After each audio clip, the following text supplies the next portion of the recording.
Hello everyone, this is Shelly Gulati. Welcome back to my YouTube channel Great Door. कैसे हैं आप सभी लोग? बढ़िया हो? First class healthy? उम्मीद यही करूँगी बढ़िया होगी एज यूजुअल और क्लास के लिए रेडी भी होगी। हो या नहीं जल्दी से कमेंट बॉक्स में बता दो। जल्दी से एक ऐसे थम्स अप कर दो। जल्दी से बताओ रेडी और नॉट रेडी। चलो अच्छा, प्रीवियस क्लासेस नहीं देखी तो वही जो मैं आपको हमेशा कहती हूँ, क्लास अटेंड कर लो क्योंकि सब कुछ इंपॉर्टेंट है, सारे टॉपिक्स इंपॉर्टेंट है। और एक और, फॉर्म अब तक फिल करे नहीं करे? अब नहीं करोगे तो कब करोगे? टाइम जाता जा रहा है, तो एंड टाइम जितना पास आता जाएगा उतनी प्रॉब्लम बढ़ सकती है। और एक चीज़ और पहले ही बता चुकी हूँ, OTR पहले कराना नहीं बोलना। अगर आज OTR करा रहे हो तो 72 आवर्स के बाद ही आपका फॉर्म फिल होगा। तो ध्यान से फॉर्म भर दो और क्लासेस डेली अटेंड करो। सारी क्लासेस अपने आप में इंपॉर्टेंट है, सारे टॉपिक्स अपने आप में इंपॉर्टेंट है। तो क्लासेस तो देखो स्किप मत करो। और कोई कन्फ्यूज़न है, कोई क्वेश्चन आता है तो प्लीज़ कमेंट बॉक्स में आप पूछ सकते हैं और कोशिश करूँगी आपकी सारी कन्फ्यूज़न में दूर कर पाऊँ। और आज की क्लास हम जल्दी से स्टार्ट करते हैं। हम ऑलरेडी कल फॉरेस्ट कंजर्वेशन के बारे में काफ़ी कुछ पढ़ चुके हैं, वन संरक्षण के बारे में पढ़ चुके हैं ना। आज हम पढ़ेंगे peoples participation in forest conservation, यानी वन संरक्षण में लोगों की भागीदारी के बारे में। बहुत इंपॉर्टेंट है, सुनने में नॉर्मल लग रहा होगा बट इम्पॉर्टेंट है। काफ़ी सारे ऐसे एक्ट हुए, ऐसे मूवमेंट हुए जो ज़रूरी हैं समझने के लिए और जिससे रिलेटेड क्वेश्चन कई बार एग्जाम्स में देखने को मिले हैं। और आज हम थ्रेटेंड स्पीशीज़ के बारे में पढ़ने वाले हैं और इन सितु कंजर्वेशन के बारे में भी काफ़ी कुछ जानने वाले हैं। आई नो थोड़ा बहुत हमने कल की क्लास में पढ़ा था, वो एक ट्रेलर था और आज तो पूरी मूवी है। तो चलो स्टार्ट करते हैं आज की क्लास को। मैं कॉपी पेन ले लेती हूँ, मतलब आप कॉपी पेन ले लो, मैं तो पेन ले लेती हूँ जल्दी से। और स्टार्ट करते हैं आज की क्लास को। तो हम पढ़ने वाले हैं आज क्या? Peoples participation in forest conservation, यानी वन संरक्षण में लोगों की भागीदारी। वन संरक्षण में लोगों की भागीदारी बहुत इंपॉर्टेंट है, ये ट्रस्ट में बहुत ज़्यादा इंपॉर्टेंट है। बिना लोगों के भागीदारी के, इन्वॉल्वमेंट के कैसे हर चीज़ एकदम परफेक्ट तरीके से होगी? आप सिर्फ सरकार पर डिपेंड नहीं रह सकते, खुद भी तो कुछ करना ज़रूरी है ना। ऐसा नहीं हो सकता कि बस आप लक के भरोसे बैठ जाओ, मेहनत भी ज़रूरी है। वैसे ही सिर्फ फॉरेस्ट कंजर्वेशन के लिए गवर्नमेंट ही चीज़ करती रहे नहीं, आपको भी इन्वॉल्व होना पड़ेगा, आपको भी प्रोटेक्ट करना पड़ेगा, कुछ आप लोग को भी स्टेप्स लेने पड़ेंगे, तभी कंजर्वेशन हो पाएगा फॉरेस्ट का। चलो देखते हैं। People's participation forest conservation means that local communities actively take part in protecting, managing and restoring forest। देखो पीपल पार्टिसिपेशन फॉरेस्ट कंजर्वेशन जो ऑलरेडी मैंने बताया था, यहाँ पे आएगा इन, है ना। यहाँ पे क्या आएगा? यहाँ पे आएगा आपका, पेन ले लूँ, लीजिए पेन की जगह पार्टिसिपेशन इन इन इन, यहाँ पे क्या आएगा?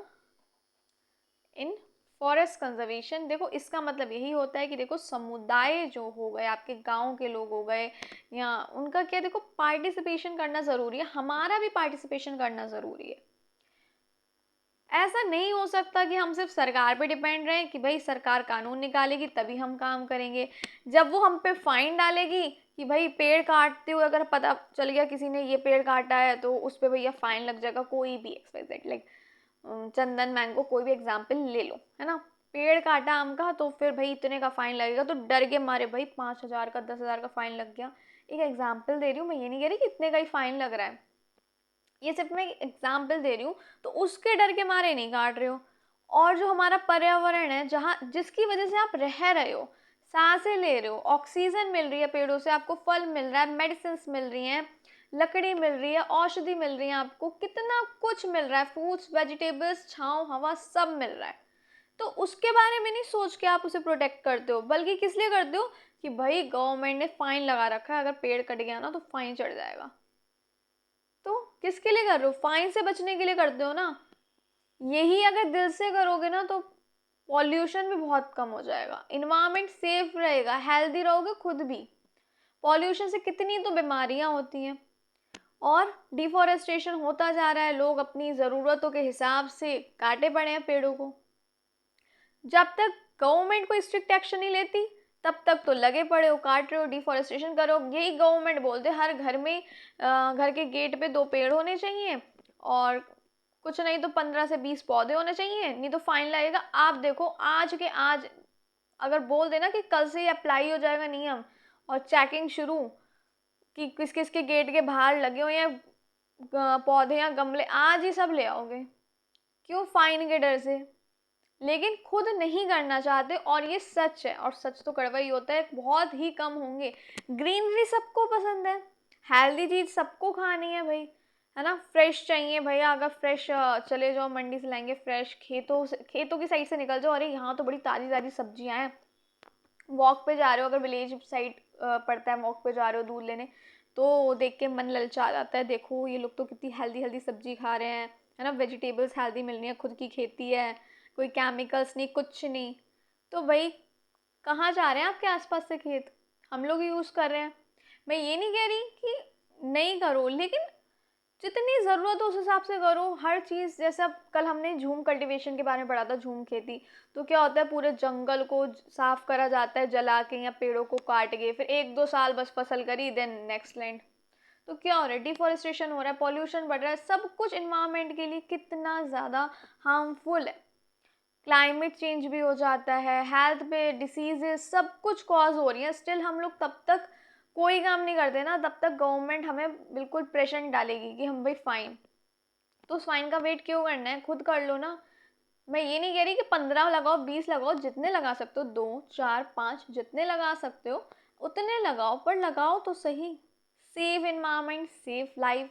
ये सिर्फ बोलने का नहीं है कि भाई स्कूल में आपको दे दिया गया टॉपिक कि भाई डिबेट कंपटीशन है, तो टॉपिक जैसे दे दिया इन्वायरमेंट के ऊपर बोलना है, डिफॉरेस्टेशन पे आपको देना है, या फिर आपको कुछ अपने व्यूज़ जो हैं वो रखने हैं, तो मार्क्स के लिए बस रट लिया कि भाई पर्यावरण बचाओ और पेड़ों को लगाओ। हमें ये नहीं, सिर्फ मार्क्स के लालच में। और रियलिटी में घर में बोल दिया जाए ना मम्मी पापा की, बेटा प्लांटिंग कर दो जरा, ये पौधे लाए हैं जरा रख दो, इधर से उधर हाथ नहीं हिलाते कहीं। दो होता है ना, ये फैक्ट है, सच्चाई है ये। अब आप एक्सेप्ट करो या नहीं करो, लेकिन मोस्टली, मैं ये नहीं कह रही सब, बट मोस्टली ऐसा करते हैं, ठीक है ना। चलो, लेकिन हमें ऐसा नहीं करना है, हमें ज़्यादा से ज़्यादा प्लांट्स लगाने चाहिए। खुद के लिए भी ज़रूरी है, इन्वायरमेंट के लिए भी है, खुद के लिए भी है। इन्वायरमेंट नीट एंड क्लीन रहेगा, एयर एकदम प्योर है, ऑक्सीजन मिल रही है आपको, तो क्या है, खुद भी हेल्दी रहोगे, फ्रूट्स वेजिटेबल्स मिल रहे हैं विदाउट केमिकल्स, तो क्या बुराई है, खुद के लिए ही कर लो। चलो वापस आते हैं, क्या बात कर रहे थे, इतनी बात तो समझ आ गई ना कि किस लिए होते हैं। देखो, people participation in forest conservation, जैसे लोकल कम्युनिटीज़ हो गई, गांव के लोग हो गए, आसपास जगह के लोग हो गए, उनका भी पार्टिसिपेट करना ज़रूरी है, प्रोटेक्ट के लिए, मैनेजिंग के लिए और फॉरेस्ट रिस्टोरिंग के लिए। क्लियर है या नहीं है बताओ। लोग हो गए, जनजातियाँ हो गई, एनजीओज हो गए, है ना। सिर्फ गवर्नमेंट पे हम डिपेंड नहीं रह सकते, या बाकी शहर, हम लोग क्या नहीं कर सकते, अगर हम शहर में रह रहे हैं हमें भी करना चाहिए। तो हम सबको मिल के काम करना पड़ेगा, तभी हम पेड़ बचा पाएंगे, फॉरेस्ट को सेव कर पाएंगे, प्रोटेक्ट कर पाएंगे। क्लियर है या नहीं है बताओ। जंगलों को बचाना, उनको प्रतिबंध कह रही हूँ, प्रबंधन करना, रीस्टोरिंग करना, यानी फिर से विकसित करना, ये ज़रूरी है। क्लियर हो गया या नहीं है। खुद हमें जंगलों को बचाना पड़ेगा, प्रबंधन करना पड़ेगा, फॉरेस्ट रिस्टोरिंग करनी पड़ेगी। दोबारा अगर वहाँ से पेड़ जो कट चुके हैं आप दोबारा वहाँ लगा सकते हो, अगर आप एबल हो, ज़्यादा से ज़्यादा प्लांटिंग कर सकते हो, तो क्या रो ना, क्या बुराई है। सिर्फ गवर्नमेंट पे नहीं डिपेंड रहो, एनजीओज हो गए, चाहे विलेजर्स, गाँव के लोग, शहर के लोग, स्टूडेंट्स, टीचर्स, एवरीवन, है ना, जितने भी हैं सबको मिल के काम करना पड़ेगा अपने इन्वायरमेंट को बचाने के लिए, एक अकेले का नहीं है ये। चलो, और ये चीज़ें ना दिल से होती हैं। वाई इज़ इट इम्पॉर्टेंट, क्यों ये इम्पॉर्टेंट है। Local people directly on forest for firewoods, fodder, fruits, medicinal plants, क्योंकि होता है को गाँव के लोग हैं, जो लोकल लोग हैं, तो वो डायरेक्टली क्या फॉरेस्ट में जो जैसे लकड़ी की यूज़ कर रहे हैं, आग जलाने को चूल्हा वगैरह जलता है, फ्रूट्स मिल रहे हैं, औषधि मिल रहे हैं, मेडिसिन प्लांट्स मिल रहे हैं। तो जो लोकल पीपल होते हैं उनका डायरेक्टली कनेक्ट होता है आसपास जो गांव के लोग हो गए, है ना, पास में जंगल है तो वहाँ से उन्हें काफ़ी फैसिलिटीज़ मिल रही हैं, फ्रूट्स, वेजिटेबल्स, औषधि वगैरह होते हैं ना, आयुर्वेदा, तो वो सारी चीज़ें मिल रही हैं। अगर सब मिलके अगर इन्वॉल्व हो जाएं तो क्या होगा, हमारा जो फॉरेस्ट है वो प्रोटेक्ट होगा। अब गांव के लोग हैं जो ज़्यादातर उनके आसपास जैसे जंगल है, ग्रीनरी है, वहाँ से वो लकड़ी ला रहे हैं। कई बार क्या होता है, जितनी ज़रूरत उससे ज़्यादा ओवर ग्रेजिंग, जैसे हमने बात करी थी चराई वाली, वो हो रही है, या नीड से ज़्यादा हम वहाँ से लकड़ी काट रहे हैं, पेड़ को, मतलब लकड़ी के लिए पेड़ को काट रहे हैं। तो जो कहते हैं ना, जो नाशक है अगर वही रक्षक बन जाए तो फिर बात ही है। तो अगर हम कुछ भी हो, वैसे तो आप भी जानते हैं कोई भी चीज़ अगर ओवर हो जाए ना तो वो हार्मफुल है, हानिकारक है। तो अगर जो लोग पेड़ को काट रहे हैं एक्स्ट्रा, अगर उनको ही जिम्मेदारी मिल जाए, तो अगर वही इस बात के लिए एकदम कहते हैं ना जागरूकता फैलाओ, तो क्या होता है, वो लोग एकदम जागरूक नागरिक बन जाए कि भाई हमें बचाना है पेड़ को, तो फिर क्या है, फॉरेस्ट कंजर्वेशन हो ही जाएगा। होगा या नहीं होगा बताओ? यहाँ पे ना लिख देती हूँ, ठीक है। गांव के लोग जंगल से क्या करते हैं, सीधे क्या लेते हैं, लकड़ी लेते हैं, है ना, हम जानते हैं ये चीज़, लकड़ी हो गई, और आपका फर्दर चारा हो गया, और क्या होगा, मेडिसिन प्लांट्स हो गए, औषधि हो गई, औषधि हो गई, है ना, फल हो गए, सब्जियां, पौधे जैसी चीज़ें पाते हैं या नहीं? तो जो लोकल पीपल होते हैं आसपास गांव में रहने वाले, जिनके आसपास जंगल है, तो उन्हें लकड़ी, चारा, औषधि, फल ये सब मिलता है जंगल से। अगर यही लोग जुड़ जाते हैं, इन्वॉल्व हो जाते हैं भाई फॉरेस्ट प्रोटेक्शन में, तो क्या होगा, ये ज़्यादा प्रभावी होगा, क्योंकि वो वहाँ पे जंगल के आसपास रह रहे हैं ना, तो इसलिए उस बचाना ज़्यादा प्रभावी हो जाएगा उनका। Creates a sense of ownership and responsibility, इसमें क्या, अपनापन, यहाँ पे लिख देती हूँ, इसमें अपनापन, अपनापन हो गया, और रिस्पॉन्सिबिलिटी यानी जिम्मेदारी की भावना पैदा होती है।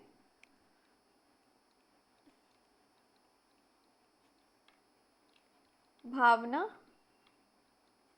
पैदा होती है।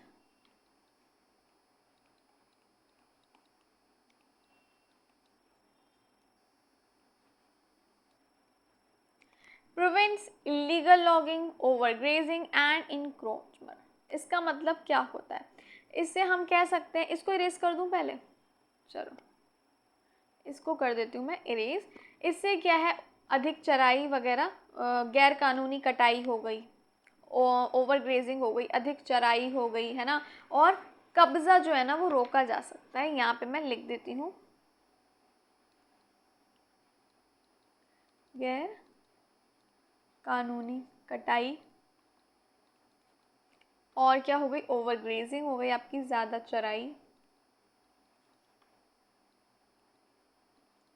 और कब्जा रोका जा सकता है।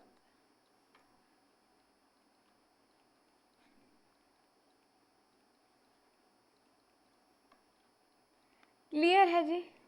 Any confusion, any doubt? कोई कंफ्यूजन, बड़ा जो है आगे?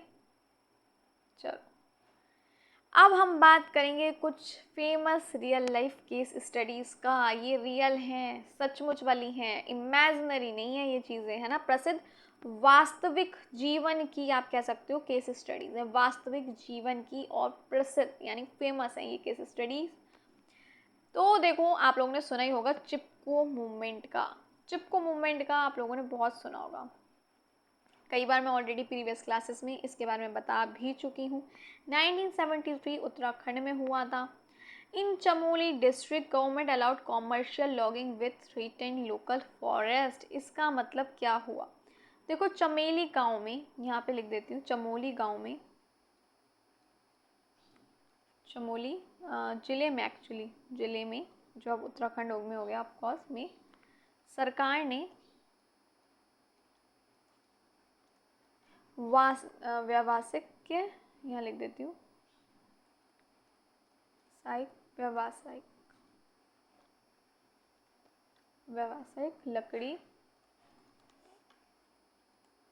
कटाई की अनुमति दी।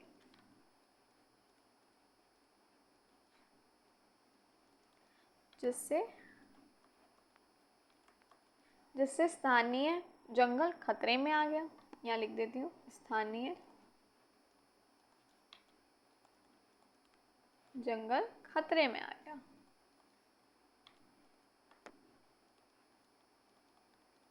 हुआ क्या, चमोली जिले में सरकार ने अलाउ कर दिया कॉमर्शियल लॉगिंग, यानी क्या कर दी, व्यावसायिक लकड़ी कटाई की अनुमति दे दी। अब इससे भाई जो स्थानीय जंगल है वो खतरे में आ गया। फिर क्या हुआ, गांव के लोग स्पेशली वुमेन्स है ना, औरतें जो थी वहाँ पे, उन्होंने पेड़ों को हक कर लिया, यानी एकदम गले लगा लिया, ये कह लो है ना। चिपको मीन्स हक, हक करना यानी गले लगाना, ठीक है ना। तो उन्होंने क्या किया, पेड़ों को गले लगा लिया ताकि पेड़ों को कटने से बचा सकें, डिफॉरेस्टेशन होने से बचा सकें। जो गवर्नमेंट ने अलाउ की कॉमर्शियल लॉगिंग वो रोके जा सके। इसके लीडर थे सुंदरलाल बहुगुणा एंड गौरा देवी जी। इसका रिजल्ट क्या हुआ, जो वो लॉगिंग थी जो सरकार ने अलाउ कर दी थी वो रुक गई और गवर्नमेंट ने इसको फिर 15 ईयर्स के लिए बैन कर दिया। क्लियर है या नहीं है। हिमालयन फॉरेस्ट में 15 साल के लिए फिर ये कॉमर्शियल जो फेलिंग है ये बैन कर दी गई, रोक दी गई। क्लियर है या नहीं है। कटाई जो थी ये व्यावसायिक है, ये कटाई रोक दी गई। बताइए, any confusion.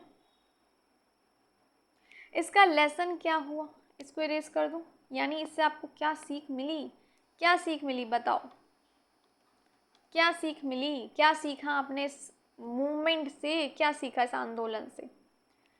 Grass root participation can bring big policies change. अगर आप लोग जुड़ जाओ ना तो बड़ी बड़ी पॉलिसीज चेंज कर सकते हो। अपने पर्यावरण के लिए मिलकर स्टेप उठाओ तो क्या होगा, आपका एनवायरनमेंट ज़रूर सुरक्षित रहेगा। पॉलिसीज़ बड़ी बड़ी भी चेंज हो सकती हैं अगर आप अपने पे आ जाओ, है या नहीं। आम लोगों की भागीदारी जो है ना वो बड़ी बड़ी पॉलिसीज़ भी बदल सकती है, यानी बड़े कह सकते हो आप नीतिगत भी बदल सकती है। आगे बढ़ते हैं। Next I Appiko movement. ये 1983 में कहाँ, कर्नाटका की बात हो रही है। अपिप्को कहेंगे एक्चुअली, अपिको नहीं अपिप्को कहेंगे इसको, इस तरीके से इसे लिखते भी हैं अपिप्को, अपिको कह रही हूँ। ये जो है ये कह सकते हो इंस्पायर था किससे, चिपको मूवमेंट से, है ना। स्लोगन क्या था, save the forest, save life, save the future. और ये बिल्कुल परफेक्ट स्लोगन है जो मैं आपको ही बोलूँगी, save the forest, save life, save the future. बहुत ज़रूरी है प्लांटिंग, बहुत ज़्यादा ज़रूरी है, ट्रस्ट मी। देखो यानी जंगल बचाओ, जंगल बचाओ, जीवन बचाओ, भविष्य बचाओ, यानी फ्यूचर बचाओ। इसमें क्या हुआ था, इसमें भी क्या हुआ था, यहाँ पे लिख देती हूँ। उत्तर कन्नड़ जो जिला है वहाँ के लोगों ने क्या किया था, पेड़ों को इन्होंने भी गले लगा लिया था ताकि डिफॉरेस्टेशन रुका जाए, जो किस वजह से हो रहा था, कॉमर्शियल लॉगिंग की वजह से हो रहा था। क्लियर है या नहीं है। व्यावसायिक कटाई जो हमने बात करी थी उसकी वजह से जो पेड़ काटे जा रहे थे, डिफॉरेस्टेशन हो रहा था, उसे रोकने के लिए ये मूवमेंट अपिप को स्टार्ट किया गया। क्लियर है या नहीं है। व्यावसायिक कटाई को रोकने के लिए, डिफॉरेस्टेशन रोकने के लिए। इसका रिजल्ट क्या आया, awareness spread in Western Ghats leading to protection of large area of forest. सबसे पहले तो मैं इसको कर देती हूँ इरेज। इससे क्या हुआ, जो पश्चिमी घाट जो हो गया, वेस्टर्न घाट्स जो हो गए, पश्चिमी घाट यानी आपके वेस्टर्न घाट में जागरूकता फैली भाई, अवेयरनेस यानी जागरूकता।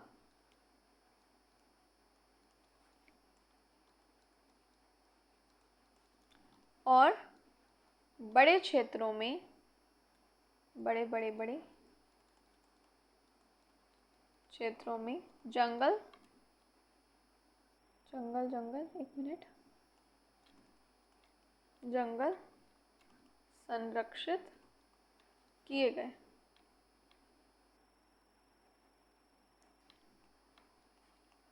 क्लियर है यहाँ तक? नोट करना चाहो तो कर लो, और प्लीज़ नोट साथ साथ बनाते चलो, अदरवाइज फिर प्रॉब्लम होगी आपको। आगे बढ़ें, और प्लीज़ फिर से कह रही हूँ, कोई दिक्कत हो तो कन्फ्यूज़न हो तो कमेंट बॉक्स में पूछ लीजिएगा, और अगर क्लासेस अच्छी लगती हो, मेरा पढ़ाया समझ आता हो, तो please like share subscribe. Next आ जाता है आपका जॉइंट फॉरेस्ट मैनेजमेंट, है ना, संयुक्त वन प्रबंधन। यहाँ पे लिख देती हूँ, संयुक्त वन प्रबंधन। ये जो है हमारे भारत सरकार द्वारा शुरू किया गया 1990 में। लोकल विलेजर्स, आइडिया क्या था इसका, विचार क्या था, local villagers plus forest department share the responsibility and benefits of forest management, यानी मिल के रिस्पॉन्सिबिलिटी उठाएंगे और जो भी फ़ायदे होंगे उसको भी क्या करेंगे, शेयर करेंगे, रिस्पॉन्सिबिलिटीज़ भी बांटेंगे और फ़ायदे भी बांटेंगे फॉरेस्ट मैनेजमेंट से जो होंगे। In return they get a share of timber, fuel, wood, fodder और money earned from forest produce। इसे मैं अभी यहाँ पे मेंशन कर देती हूँ, इसे इरेज करके। यानी कैसे काम करता है देखो, यहाँ पे लिख देती हूँ, गांव वाले जो हैं, गांव वाले जंगल को आग, एक सेकेंड,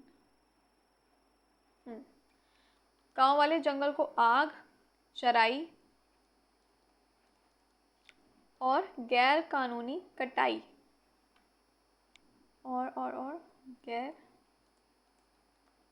कानूनी कटाई से बचाते हैं।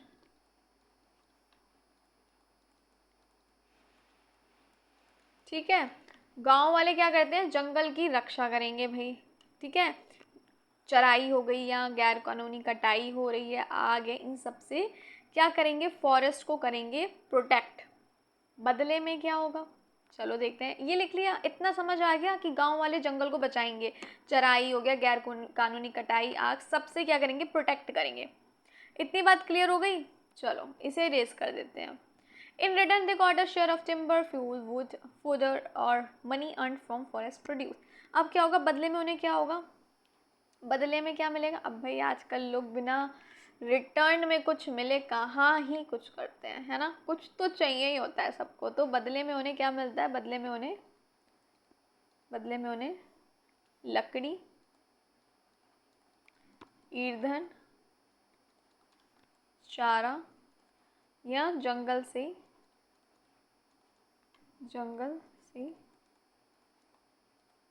मिलने वाली आमदनी में हिस्सा मिलता है।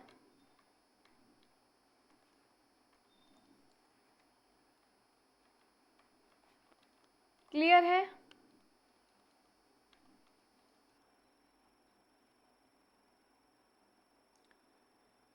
बताइए जी, कोई कंफ्यूजन है? जल्दी से नोट कर लो, फिर हम आगे बढ़ते हैं, जल्दी से कर लो।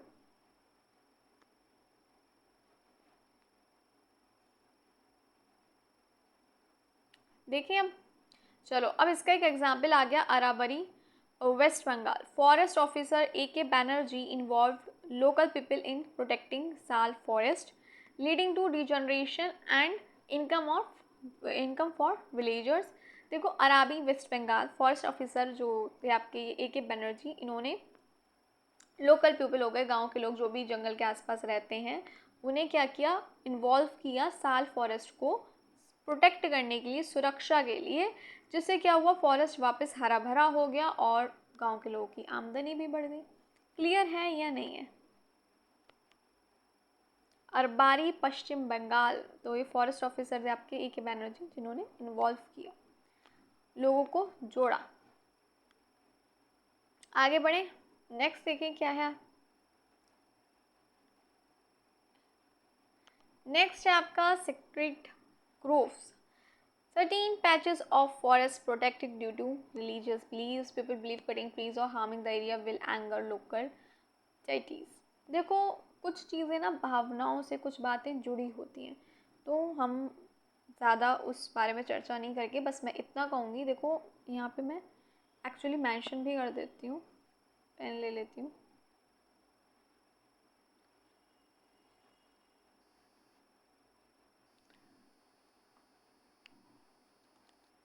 इसका मतलब क्या होता है? सेक्रेंट, सेक्रेट का मतलब क्या होता है? यहाँ पे लिख देती हूँ। इसका मतलब होता है पवित्र। और फिर आ जाता है आपका ग्रोव्स, इसका मतलब हो गया आपका छोटा जंगल या वन। इसका अर्थ है पवित्र वन या देव वन भी हम कहते हैं। तो क्या होता है, देखो सबके अपने अपने बिलीव्स होते हैं, है ना, सबकी अलग अलग मान्यता है, तो हम किसी रिलीजन पे या उस पे नहीं जाएंगे। तो इसका मतलब ये होता है कुछ लोग पेड़ को इसलिए प्रोटेक्ट कर रहे हैं कि वो जैसे पूजा कर रहे हैं या मानते हैं कि अगर हम ऐसा करेंगे तो वो हमारे जो भी हैं देवी देवता वो नाराज़ होंगे, तो वो सब चीज़ें इसमें आ जाएंगी, है ना। तो इस पे मैं ज़्यादा रिलीजियस मैटर पे नहीं बोलूँगी, बस इतना कहूँगी कि इस वजह से लोग क्या करते हैं, प्रोटेक्ट करते हैं। क्लियर है या नहीं है, बताओ जल्दी।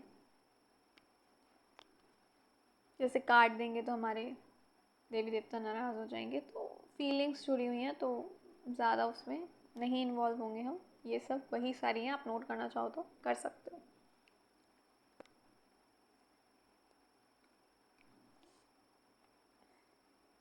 आगे बढ़ रही हूँ, है ना। फिर आ जाते हैं बेनिफिट्स ऑफ पीपल्स पार्टिसिपेशन, यानी इसके फ़ायदे क्या हुए जब लोगों की भागीदारी हुई। फ़ायदे तो हुए, बहुत हुए। देखो, बेटर प्रोटेक्शन हुआ, अच्छी तरीके से सुरक्षा की गई फॉरेस्ट की। Local guard against illegal activities, इसका मतलब क्या हुआ, स्थानीय लोग गैर कानूनी गतिविधियाँ और एक्टिविटीज़ जो है ना वो रोकते हैं। तो क्या हो जाएगा, बेहतर सुरक्षा होगी, क्योंकि लोकल लोग क्या करेंगे, गैर कानूनी एक्टिविटीज़ गतिविधियों को रोकते हैं। बायोडाइवर्सिटी कंजर्वेशन होगा, वाइल्ड लाइफ हैबिटाट्स जो होंगे वो क्या कह सकते हैं, आर प्रिजर्व्ड होंगे, यानी आवास जो है वो सुरक्षित रहेंगे। Wild life conservation wild life habitats जो होंगे वो सुरक्षित रहेंगे। जैव विविधता संरक्षण, बायोडाइवर्सिटी कंजर्वेशन का मतलब हो गया।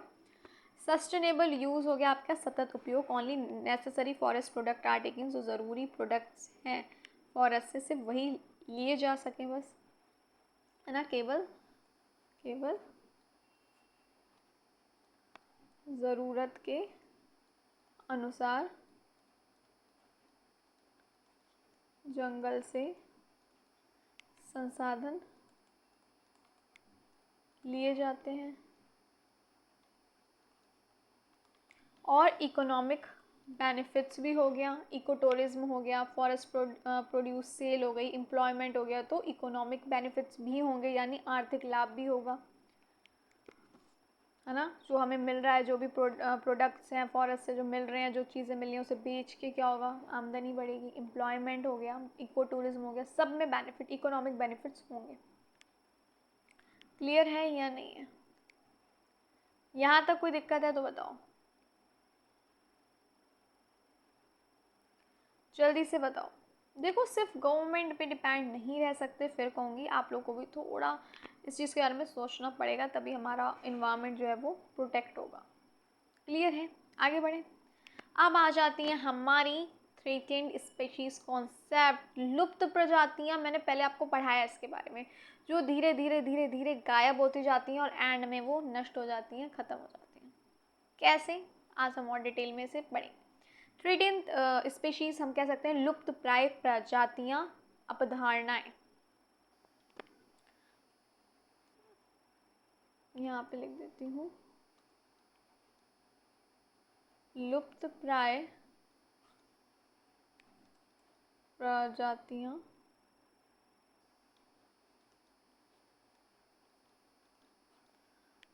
क्या है ये, अब कॉन्सेप्ट हम कह सकते हैं, अवधारणा।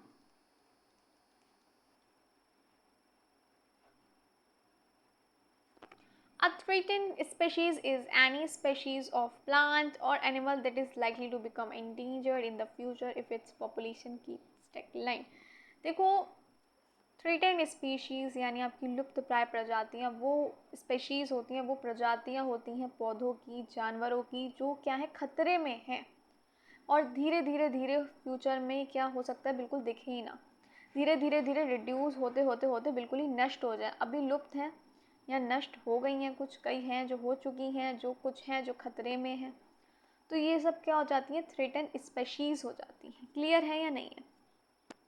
ये इसी तरह घटती रही ना तो क्या होगा, जो खतरे में स्पेशीज़ अगर इसी तरह घटती रही तो फ्यूचर में ये बिल्कुल ही नष्ट हो जाएंगी, लुप्त हो जाएंगी, आप कह सकते हैं। कोई पॉपुलेशन देखने को नहीं मिलेगी जिस स्पीडली से ये कट मतलब रिड्यूस हो रही है। क्लियर है? बढ़े आगे। IUCN category species to assess their risk of extension. इन्होंने IUCN आपका international union for conservation of nature, first of all मैं ये कहूँगी प्लीज़ फुल फॉर्म्स माइंड में सेट कर लो। फुल फॉर्म्स आपकी कई हैं, बहुत सारी हम ऑलरेडी पढ़ चुके हैं, तो कंफ्यूज नहीं होना है, चीज़ों को समझो, रटना नहीं है, ठीक है ना। अब क्या है, देखो कैटेगरी में डिवाइड कर दिया IUCN ने, है ना, खतरों के हिसाब से कि कौन कितने रिस्क में है। कहते हैं ना कौन कितने पानी में है, वैसे ही किसको कितने खतरे में है, कौन सी गायब हो सकती हैं, कौन सी गायब हो रही हैं, कौन सी ज़्यादा ही हो गई हैं, कम स्पेशीज़। तो उस हिसाब से क्या है, कैटेगरी में डिवाइड कर दिया गया है स्पेशीज़ को। जैसे कि under IUCN red list threatened is a broad term that includes. Red list जो है मतलब हो गई खतरे की लिस्ट। क्लियर है या नहीं है बताओ। रेड लिस्ट क्या है, एक थ्रेटेंड का बड़ा समूह है, उसमें कहते हैं ना रेड लिस्ट में एनिमल, सुना होगा न्यूज़ में बहुत दिखाते हैं। तो विलुप्त होने की संभावना के अनुसार कैटेगरी में बताया है IUCN ने, ठीक है ना, यानी वर्गीकृत करती है क्या, IUCN। यहाँ लिख देती हूँ IUCN रेड लिस्ट में थ्रेटेंड एक क्या है, एक बड़ा समूह है,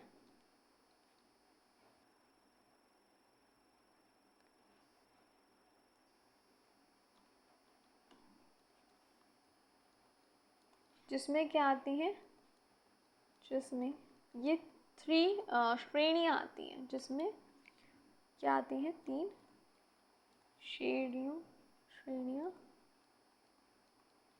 आती हैं। फर्स्ट आ जाती है आपकी कौन सी, वल्नरेबल यानी आपकी VU, देन आ जाती है आपकी एंडेंजर्ड यानी EN, then third one is critically endangered यानी आपकी CR। इसको हिंदी में क्या बोलते हैं यहाँ लिख देती हूँ मैं, पहले एक बार देख लूँ यहाँ पे लिखा है या नहीं, चलो यहाँ पे लिख देती हूँ। देखो अगर मैं बात करूँ CR की, है ना, क्रिटिकली इंडेंजर्ड, इसका हिंदी में मतलब क्या होता है, अत्यंत। क्रिटिकली का मतलब हो गया अत्यंत, इंडेंजर्ड की बात हो रही है ना, तो ये हो गया संकटग्रस्त,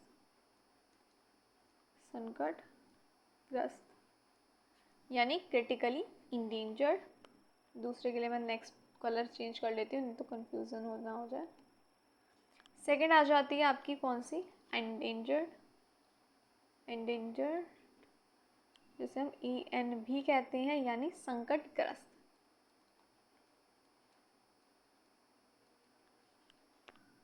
देन आ जाती है आपकी थर्ड वन। अब आप सोच रहे होंगे कि अब ऊपर नीचे क्यों लिख दिया, अरे मेन आपको क्या समझना है, कोई अब सीक्वेंस थोड़ी है, मतलब आई नो सीक्वेंस है बट वो मैं भी समझाऊंगी ना, टेंशन क्यों ले रहे हो।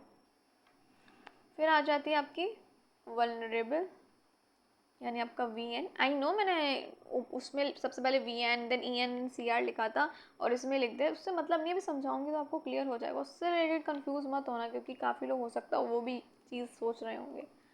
इसका मतलब हो गया असुरक्षित, यानी ये अभी असुरक्षित हैं, ये अभी संकट में हैं और ये ज़्यादा ही संकट में है, अत्यंत संकटग्रस्त है ये।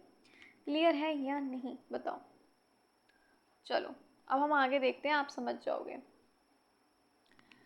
देखो ये कैटेगरी आ गई सबसे पहले आपकी किसकी, क्रिटिकली इंडेंजर्ड की, जो भाई अत्यंत संकट में है, जंगल में विलुप्त होने का अत्यधिक खतरा है, इन्हें अत्यधिक खतरा है। जैसे आपके हो गए great Indian bustard, Himalayan wolf, इन सबको क्या है, अत्यधिक खतरा है। क्लियर है या नहीं है, समझ आई बात, इनको क्या है, अत्यधिक खतरा है, बहुत ज़्यादा खतरा है। फिर आ जाती है संकटग्रस्त, जो क्या है, खतरे में है, very high risk of extension, विलुप्त होने के, यहाँ लिख देती हूँ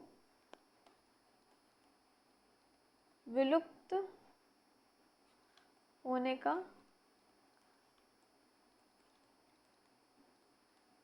बहुत अधिक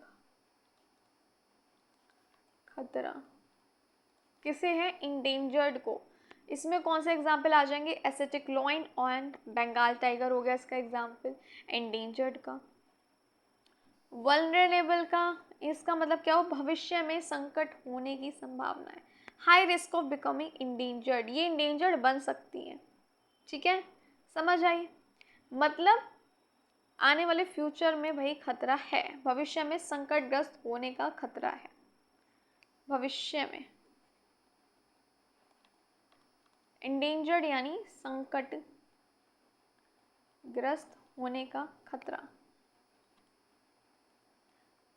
खतरा सबको ही है, बस इसको कम है।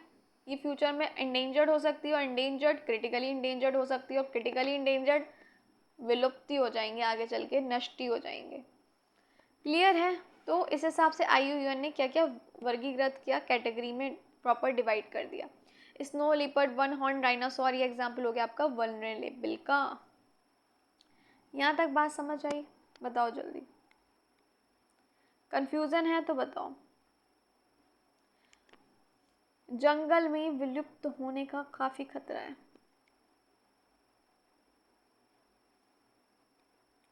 यहाँ पे ना अभी मैंने शायद आगे मेंशन करा भी होगा।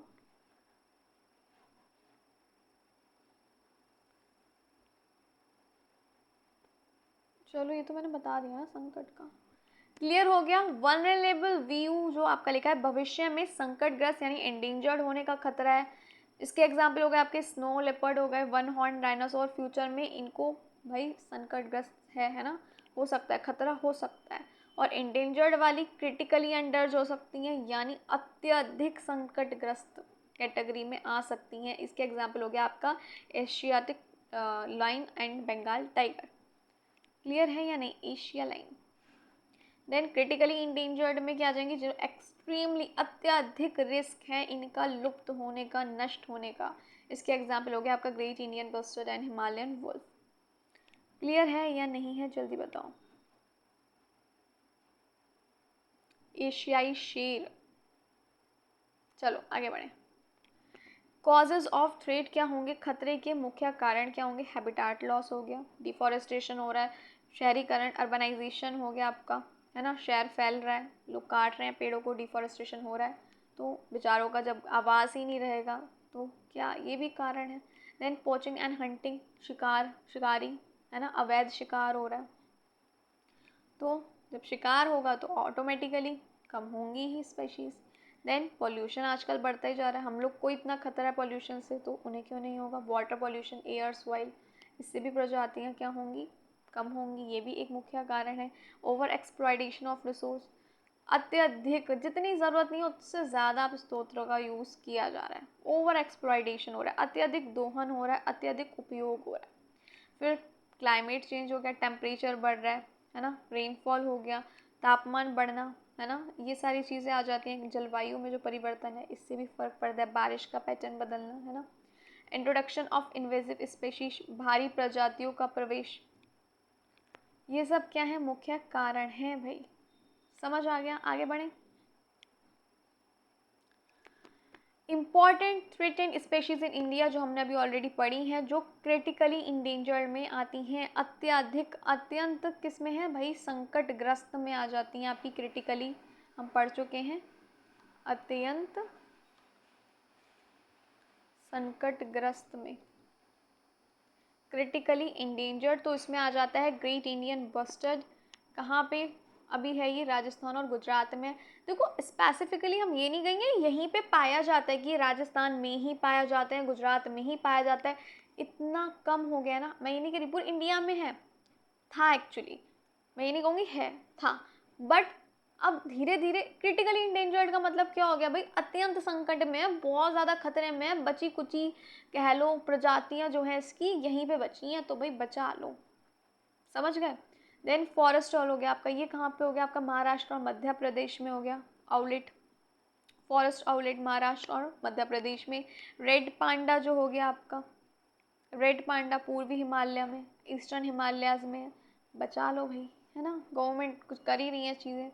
फिर जो संकटग्रस्त में है यानी इंडेंजर्ड में आ जाती हैं, तो इसमें कौन सा आ गया आपका, एशियाई शेर आ गया। गिर नेशनल पार्क गुजरात में है भी, है ना।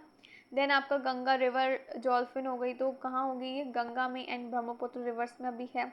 लॉइन टेल्ड मैकाक आ गया, ये कहाँ पे, वेस्टर्न घाट में है ना। लॉइन टेल्ड मकाक ये वेस्टर्न घाट में अभी है। मैं ये नहीं कहूँगी, फिर से कह रही हूँ कि सिर्फ यही मैप पाए जाते हैं। अब यहीं बेचारे बचे हैं, ये आपको यहीं सिर्फ अभी देखने को मिलेंगे, क्योंकि क्या होते जा रहे हैं, विलुप्त होते जा रहे हैं। ये सारे इनके नेम्स हो गए।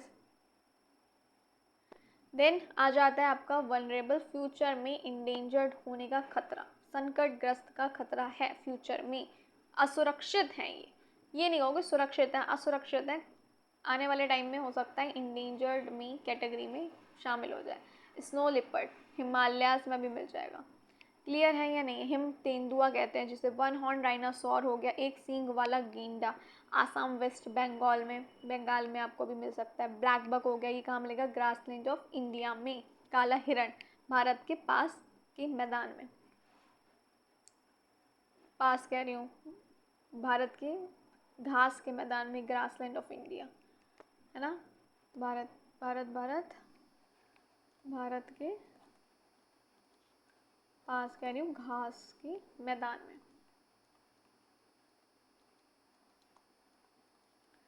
क्या है, काला हिरण।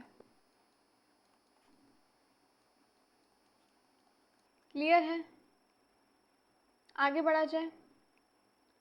अब आ जाता है इन सीतु कंजर्वेशन, तो हम ऑलरेडी ये बात जान सके हैं। कंजर्वेशन इसमें क्या होता है, स्पेशीज को, प्रजातियों को उनकी प्राकृतिक आवास में ही सुरक्षित रखा जाता है। इन सीतु कंजर्वेशन यानी संरक्षण हम ऑलरेडी वैसे पढ़ चुके हैं, कल क्लास अटेंड कर लेना, नहीं की है तो। Conserving species in their natural habitat so they can maintain their population and continue natural interaction with in the ecosystem, यानी प्रजातियों को उनके प्राकृतिक प्रवास में ही सुरक्षित रखना, ताकि वही इंटरेक्ट कर पाएँ और अपने इकोसिस्टम में रह पाएँ, रिप्रोड्यूस कर पाएँ, है ना, प्रजनन हो सके, और ये जो प्रक्रिया है वो जारी रहे। इसके एडवांटेजेस क्या है, लाभ क्या है, मेंटेन्स इवोल्यूशनरी प्रोसेस, प्राकृतिक विकास जो होगा, यहाँ पे लिख देती हूँ, प्राकृतिक विकास यानी इवोल्यूशनरी क्या होता है, वो बना रहता है, विकास बना रहता है। पूरा इकोसिस्टम जो हो गया वो प्रोटेक्ट रहता है, ना कि सिर्फ एक स्पेशीज बल्कि पूरा इकोसिस्टम प्रोटेक्ट रहेगा, पूरे पारिस्थितिकी तंत्र की रक्षा होती है।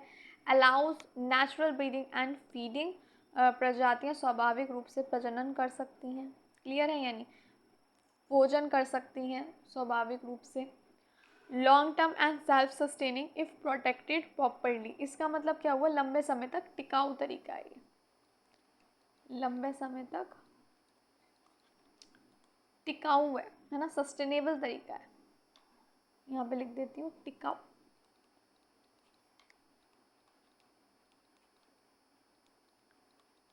क्लियर हो गया, आगे बढ़ा जाए। Types of in situ conservation, तो चलो जल्दी से देख लेते हैं। सबसे पहले आ जाता है आपका बायोस्फीयर रिजर्व, है ना, पेन ले लेती हूँ। Large area to protect areas to protect biodiversity including plants, animals, micro organism and culture of local communities. इसमें क्या होता है, बहुत बड़ा क्षेत्र है जहाँ पर प्लांट्स, पौधे, जानवर, सूक्ष्म जीव हो गए और स्थानीय संस्कृति की रक्षा की जाती है। इसका एग्जाम्पल हो गया आपका जैसे नीलगिरी बायोस्फीयर रिजर्व, ये कहाँ है, तमिलनाडु में, केरला और आपका कर्नाटका हो गया जैसे। क्लियर है या नहीं। नेक्स्ट क्या है, नेक्स्ट है नेशनल पार्क हो गए।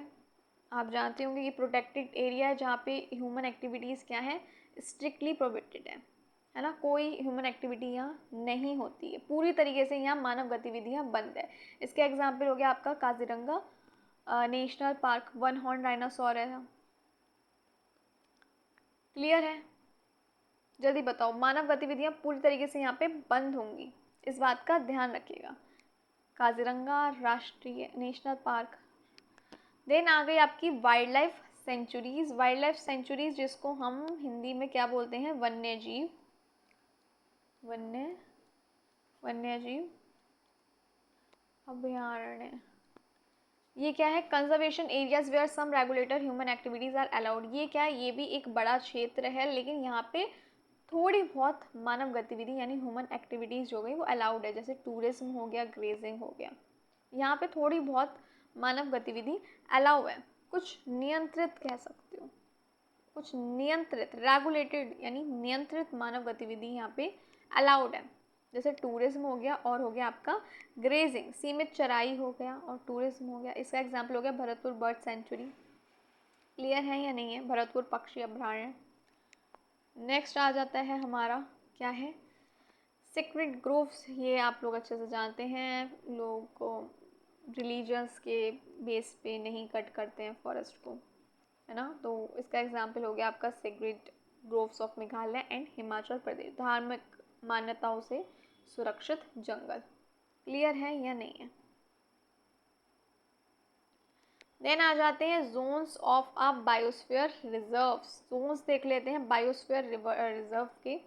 अब biosphere reserve is divided into 3 zone. 3 zone पे क्या किया गया? इसको डिवाइड किया गया है as per UNESCO MAB programme. First आ जाता है आपका कोर जोन, सेकंड आ जाता है आपका बफर जोन एंड थर्ड आ जाता है आपका ट्रांजिशन जोन। चलो वन बाय वन हम तीनों जोन को देखेंगे। बायोस्फीयर के 3 जोन है, फिर से कह रही हूँ 3 जोन है बायोस्फीयर रिजर्व के, core zone, buffer zone and transition zone.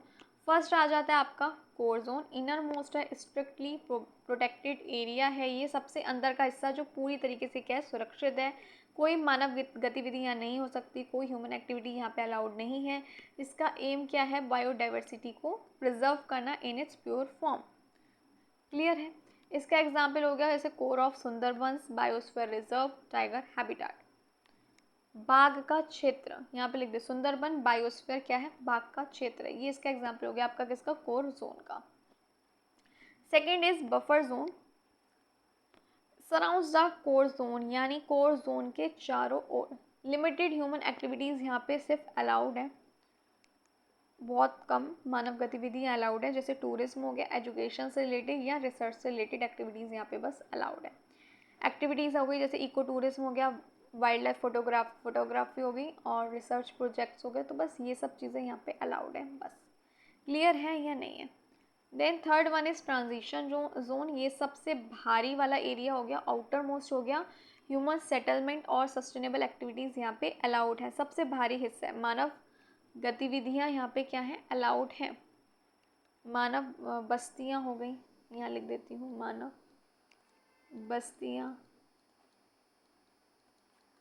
खेती हो गई, इको फ्रेंडली इंडस्ट्रीज़ हो गई, यानी आपका क्या है? इको फ्रेंडली उद्योग और हैंडीक्राफ्ट्स। ये सब एग्जाम्पल किसके हो गए? आपके ट्रांजिशन जोन के। क्लियर हुआ? एनी कन्फ्यूजन, डाउट कोई है तो जल्दी से कमेंट बॉक्स में बता दो।